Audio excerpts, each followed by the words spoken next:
won't compromise or settle. I'm the one behind the wheel of my life. I won't put on the gas pedal, and I push it down to the metal till I'm on a whole new level. For personal growth, marketing, branding, and spirituality will help you turn your dreams to reality. Whatever goals you got in mind will help you reach them uncompromised. Cause we are the Uncompromised Podcast with your host, Adam Wills. So let's start the show.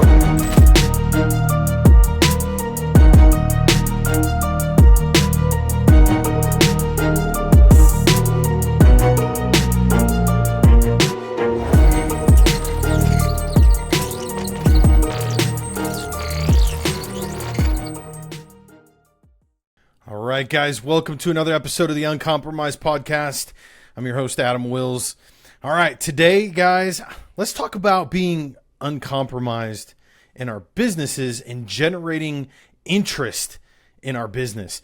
Before I start, something just came to mind to me as the intro was playing, and I was thinking about how so much of life and the things that we do that create impact are really all about just showing up in the first place.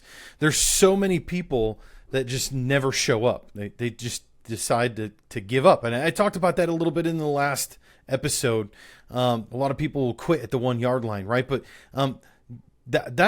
that indicates that they showed up in the first place and actually played the game. But there's a lot of people that never show up in the first place. And there's days where, I'm just going to admit, there's days where I feel less inspired or less motivated than other days to do these podcast episodes. But your feedback keeps me motivated, keeps me going. And so much of it is just about pushing through the discomfort and just showing up and doing it and knowing that you've got something to share. And it's always those days, interestingly enough, that I feel like are the most challenging for me to actually feel inspired and be willing to show up, that you guys respond to me and tell me that those are some of my best episodes, or I shared something insightful that meant a lot to you. And so hopefully today is one of those as well. So today I want to talk to you, like I said, about generating interest in your business. And what I titled this episode as is interest is proportional to awareness. So in other words, you have to have interest, or in order to generate interest, you have to first create awareness, right? You're never going to sell more than the number of people who are aware that you have something to sell or something to offer in the first place. So let's talk about a couple fundamentals here first. So first and foremost, and you guys that have been following me for any length of time have probably heard me say this before, but you know, it bears and is worth repeating, that you as a business owner, you're in the business of solving problems. And I don't really care what business you're in. You're in the business of solving problems. Whether you own a restaurant and you're feeding people, you're solving the problem of their hunger. Whether you are providing a garage door repair service, and you're solving a problem, you're fixing people's garage doors, right? The list goes on and on. It really does not matter. In fact, I'll leave a challenge for you here. If anybody has any ideas of a business that isn't solving a problem, then I want you to tell me about it. I'm challenging you to tell me about it. I'll even, I'm going to give you my email address, adamw@HiteDigital, HITE, digital.com. Send me an email. Let me know what that is. I might part with something a little special for you, or shoot me a DM on LinkedIn or Instagram, whatever your preference is. But I've never heard of one. So we're just going to, for the sake of this conversation, agree that regardless of the business you're in the business of solving problems. Okay. So the first question to be asked then is, are your potential customers even aware that they have the problem that needs to be solved, right? So some of you maybe are in the beginning stages of launching your business. You're a startup, or you're just getting started, or maybe you are an established business, but you have a new product line or a new service line that you're releasing, and maybe people aren't aware that this is a problem to be solved and they need educated about it, right? And you need to drive that awareness before you can drive the interest. So what do we do then? right? Well, let's talk about a couple more quick fundamentals in understanding marketing and the fundamentals of marketing and how we target people dependent upon where they are in this spectrum of awareness. So there's generally two kinds of marketing. There's inbound and outbound marketing. Inbound marketing is the problem-aware customer, somebody that is already aware, they have a problem, they want it solved, and they're just looking for the best solution to solve that problem for them. These people are already aware. There's an abundance of awareness, right? And so the interest that you're trying to generate is just by putting yourself in front of where they are as they are seeking the solution to that problem. So you really only have one thing, one objective that you need to do, and that is to inform them and gain that trust. So build that know, like, and trust factor so that they believe that you are the best solution to that problem. That is called inbound marketing, like I said again. And so that is typically done through, things like search, right? Where people will go onto Google, they'll search for you, they'll find you because they're searching garage door repair in Memphis, right? Or whatever it may be. Now, the other side of that is outbound traffic. Outbound traffic are the non-problem aware people. So these are the ones that you need to educate first. So you have two objectives that you have to solve in this particular circumstance. You have to educate your customers that they have a problem in the first place, agitate that problem a little bit so that they're uncomfortable with it and they want to solve that problem. And then you need to do the same thing you had to do as with an inbound prospect, and that is to let them know that you are the best one to solve it for them. Okay, so we have those two forms of traffic, inbound and outbound. An analogy I like to use here, and I used it this morning, and I actually said this morning in a call that I was on with a prospect during a proposal consultation, I told them, this is probably not a very good analogy. Sometimes I don't feel like I come up with the best analogies, but I've used it a number of times now. It seems to make sense to people. And so I'm going to continue to use it until I can come up with a better one. If you have one, I'd love to hear it. But the analogy for outbound traffic that I like to use is imagine yourself in New York City in Times Square. If you've never been to Times Square, well, I don't know whether to congratulate you or apologize. It's an experience, but not necessarily one that I want to routinely repeat. But that's just me personally. Nothing, well, maybe some things against New York City. I grew up in upstate New York, not New York City, but it's a crazy place. So imagine yourself in Times Square, and, at least back in the 90s, early 2000s, when I was living out there growing up, and maybe this has changed, I don't know, but there used to be these dudes that would hang out like on the corners of places in Times Square, and they'd jump in front of you, and they'd have kind of a coat, and inside their coat, they'd have all these fake Rolex watches, and they get in your way, right? Like they block you on the sidewalk. They jump in front of you and be like, hey, you want to buy a Rolex watch for $20, right? And obviously, it's not a real Rolex, right? We're not dumb. We know that it's a knockoff. But you look at them and you see them and you're like, hey, they still look pretty sharp, right? Like at a glance, people aren't going to notice that I'm wearing a knockoff and, well, I've got $20 to spend, right? So that's kind of an analogy for outbound marketing. You're interrupting people in the middle of what they're already doing to say, hey, you have a problem you didn't know you had, and here I want to solve it for you. Okay, so considering those two types of traffic and marketing strategies, inbound, outbound, when you are in a position in your business where you are trying to generate awareness so that you can generate interest, you need to focus more on outbound traffic than you do on inbound traffic. Okay, now there's a lot more. I can get into the weeds here too if you want to. Hey, let me know. I'll jump on a strategy call with you and talk it through and all the different concepts between the balance between outbound and inbound and when to balance those during the life cycle of your business. But ultimately at this stage, I'm just going to say you want to focus more on outbound traffic. You need to get yourself in front of your potential customer wherever it is that they may be. So you've got to first identify that. Where is my customer? Where do they hang out? how do I get in front of them in a way that generates awareness so that I can build interest? Okay, so think back with me. I don't know. Some of you may remember this. Maybe I'm dating myself here. To some of you, maybe I'm still a young whippersnapper. To others, you're probably like, oh my gosh, you're old. But either way, some of you may remember back in the day when the internet came via mail. Yes, in the mailbox.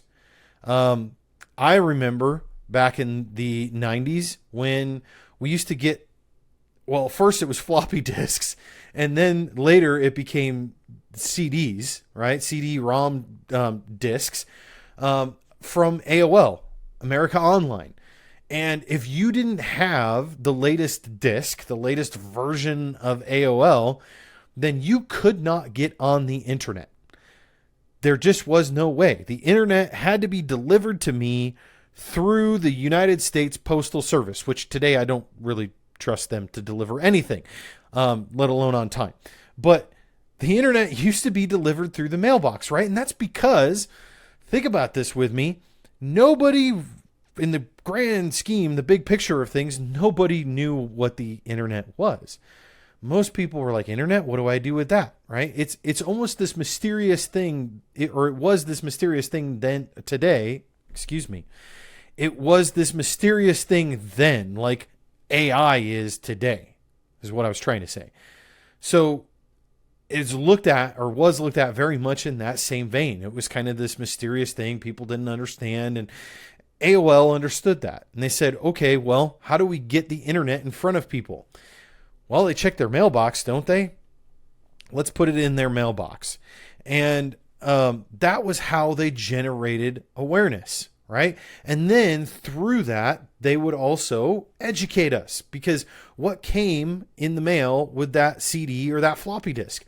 Well, generally inside of the package they would send would be material that educated us on what was the internet. What could you do on the internet? Why would you want to have the internet? And in some cases, I actually remember in the very early days of the internet, when it was really taking off, they would actually send a phone book with the AOL disk, right? So if you don't know what a phone book is because you're too young, then look it up. But we used to, have to look up phone numbers in a book, and they used to send an internet phone book that had just website addresses for different businesses, so that you could look by category and be like, hey, I want to look for businesses that are in whatever space, right? And you go and look them up and you find them. And I remember as a kid sitting through and flipping through that phone book and just looking at all the different websites and being fascinated by it. But maybe if that doesn't resonate with you, what about Netflix? Same concept. Do you remember when Netflix used to come in the mail? That was because Netflix had an education problem. They had to educate you that you had a problem to be solved, because at that time, nobody knew that the problem they had was, I don't get enough movies and I can't, just pay a subscription to get as many movies as I want and have them sent to me. Everybody was used to going to Blockbuster and, all these video rental stores that Netflix killed off. So they had a solution to a new problem that most people were not aware of. And the only way that they could educate us and drive the awareness of that was through meeting us where we were, which was checking our mailbox. Okay, so what are some practical ways in which we can meet people where they are and generate that awareness so that we can have interest in what we have to offer? So once you've identified where your audience is, start developing and creating content for that space, right? So direct mail is an example. In fact, direct mail right now is making a huge resurgence. And if you haven't considered direct mail in your business, I highly encourage you to take a look at it. And direct mail is where you send somebody something in the mail, just like Netflix and AOL. Over the last decade or two, people have gotten so used to being bombarded with digital advertising that the mailbox has really it's dried up. We don't get things in the mail much like we used to anymore. And what that's done is actually created a really great new opportunity, because now the mailbox is no longer bombarded. It's an empty space, and we've created an environment where people feel excited when they get something in the mail. Now, it has to be something worth being excited about, right? But direct mail is a fantastic way to reach your potential customers where they're at and educate them through the material that you send them. Another is organic social media, right? That's an obvious one as well. So organic social media, meaning just get on social media and post. But I want to caution you against trying to get on all of the social media platforms. That's the big mistake that I see a lot of people make, is they think I've got to be everywhere. I've got to be on TikTok. I've got to be on Facebook. I've got to be on Instagram. I've got to be on YouTube. I've got to be on LinkedIn. I've got to be on Twitter. Oh, and now I've got to be on Meta Threads as well. And right, like just avoid that nonsense. Identify the one or two platforms where your customer is at and focus your energy and your effort there. The next one is paid ads. Paid ads are a really great way to quickly and effectively get your offer in front of people that are potentially suffering from the problem that you want to solve for them. Again, just be weary of which social media platforms you want to target and where your audience is, but also each one of those different platforms has different advantages and disadvantages when it comes to their ads platform and what you can and can't do and how you target people. So make note of that. I, for one, recently, I really love Spotify ads. Spotify is a great place to be able to target people's personal interests based upon podcasts and music they listen to. And it's really great, especially depending upon the industry you're in and what your focus is. So be willing to check out Spotify ads. It's a great platform for advertising. Last but not least, my absolute favorite opportunity for generating awareness with a new offer is through strategic partnerships. There is no quicker way to get in the door with a potential customer or client set than through strategic partnerships, because the partner that you are strategically aligning yourself with has already built the know, like, and trust factor for you. And you're just piggybacking off of the trust that they already have with their audience. And so it propels you forward. It advances your efforts much quicker when you're trying to share something that's new and maybe a little bit against the grain, a little bit unusual, and something that most people would not have considered if they have somebody that they already trust that is saying, hey, I want you to listen to this person. I want you to hear what they have to offer, or I want you to consider this option. Then you're going to get through that barrier of distrust a lot faster. The last thing I want to cover here, guys, is a thought about a sales funnel. There's been a ton of hype about sales funnels, and you've probably heard everybody talking about sales funnels. Sales funnels are great, okay, when leveraged correctly. The thing that I specifically want to point out to you is that everybody believes that the moment you put a sales funnel into place in your business, that you want to gate all of your content behind the requirement for an email address or a phone number. I am a big proponent with startups and new service offerings, new product offerings, to create a lead generating piece of or lead generating asset, a piece of collateral. So generally like a PDF or ebook style sort of thing, but ungate it, give it away. Right now, you might be like screaming if you've done marketing before and you're like, well, but then I don't have a way to retarget people and I don't know how to track the performance of that lead generator and how many people are downloading it. And right. Well, you can still track how many people are downloading it through Google Analytics. But the important piece here is, again, you've got to build the trust factor and you've got to generate awareness. And when you have a new idea and you're trying to build the awareness around a new offering, people, in my opinion, your potential customer deserves to know how you think about the solution to that thing, to that problem. There's no better way to do that than to give away your content that explains your unique approach and how you attack that problem. So ungate that content initially. You can always put a gate behind it, but here's what that allows you to do. The lack of pressure behind gating your content and building this automated funnel behind it means that you can create more of it, right? You can focus your time on creating more of those lead generating assets. Build a bank, a library, a repository of lead generating assets.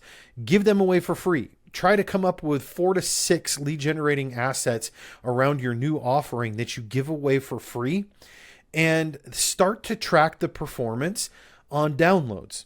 Just nothing else, right? Go into Google Analytics and set it up as a conversion event that says, hey, when somebody clicks on the download button, I want to register that as a conversion so I know how many downloads occur between these 4 to 6 different assets.